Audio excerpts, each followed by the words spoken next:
The Super Weilong V2 is one of the best Speedcubes ever made. But is it for you? Let's talk about it. My first thought when trying out the new Super Weilong V2 was that it was a hybrid between a MoYu and a GAN cube. That's actually quite interesting since it had both the speed and the crispness of the MoYu, but also some of the flexiness that we have seen in many recent GAN releases. This cube comes with all of the latest specs such as ball core, dual adjustment system, magnetic adjustment, and it's got a auto alignment, everything you could think of, UV coating. Leading up to us getting this cube ourselves, we did see the critique of the pieces looking very similar to the pieces on the V10. But as Daniel already mentioned, the feel is actually not the same, it's more closer to the GAN feeling. Right out of the box, the puzzle comes quite loosely adjusted and it's very fast. At least for us it was too fast. But we were able to solve these problems with adjustments. And I'm talking both the tension, the elasticity, and also adjusting the magnets to its maximum setting. Speaking of the magnet adjustment system, I really dig this one. For once, the weakest strength is pretty weak and the strong one is very strong. They've got 8 steps and this only adjusts the ball core magnetic strength.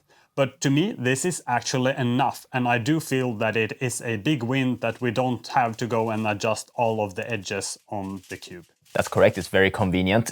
For me, perhaps there could have been another even stronger setting, but I like the strongest one, so I'm happy with that. And speaking about adjustments, we also like the wide spectrum of tension and elasticity that you can choose on this puzzle, where again, the weakest one is pretty loose and fast, and the strongest one is pretty tight and rigid. So I think you'll be able to find some settings that you really enjoy. This cube also comes with a spring swap.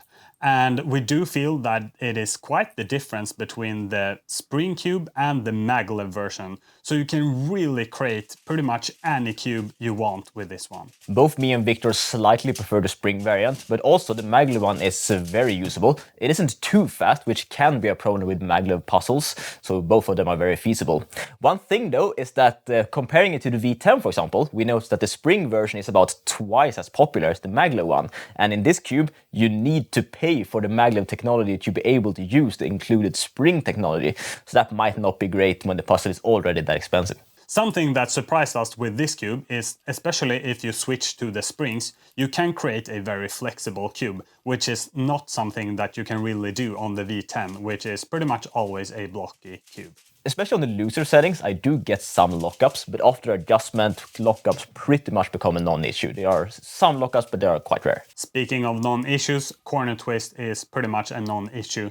It's similar to the lockups. It can happen, especially on the looser settings, but it most likely won't be a problem for you.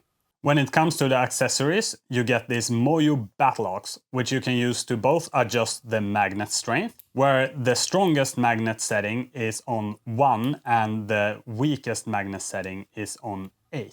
When it comes to the tension and elasticity, you rotate clockwise to change the tension and you rotate anti-clockwise to change the elasticity. On both of these settings, number 1 is the loosest and number 8 is the tightest. Finishing up the specs, this puzzle only comes in one version, at least that you can buy, and it's UV coated, it's 55.5 millimeters and weighs around 70 grams, depending on if you have maglev or springs inside. So overall, we are very impressed with this release. There aren't really many negative things to say about it at all, except for the very expensive price. Agreed. I think the performance is on par with V10. They are both very good Speedcubes. So will I switch to this? Maybe. But the thing is also that it's a bit hard to recommend a puzzle which is more than twice as expensive as the V10 with similar performance. So for you it might be the best cube on the market, but I might not be switching to this one anyway if I don't think that it's much better, and that is partly due to the price as well. And when it comes to the speed, this cube actually responds really well to lube, which I really like. And if you do add heavy lube to the cube, you don't have to drown it in lube. You'll instantly feel the effect of the lubricant, which is really nice. If you would like to buy this cube, make sure to buy it at cuboss.com and use the code WeilongV2 to get 15% off. If you do decide to get this puzzle, we hope you enjoy it, and we also hope you enjoyed this video. Thanks for watching, bye.